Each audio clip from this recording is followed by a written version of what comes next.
Pour revenir à l'affaire du Sahara occidental, vous savez, là, c'est mon énième message au président de la République.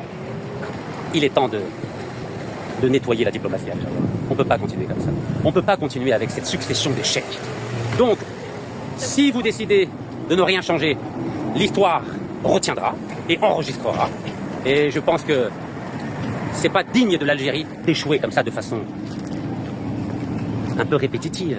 3 énormes puissances ont décidé de soutenir le plan d'autonomie marocain.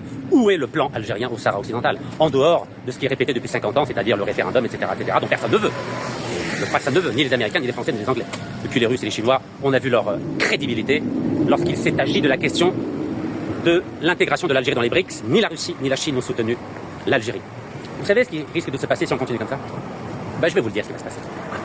Vous savez, les Russes et les Chinois ne défendent que leurs intérêts.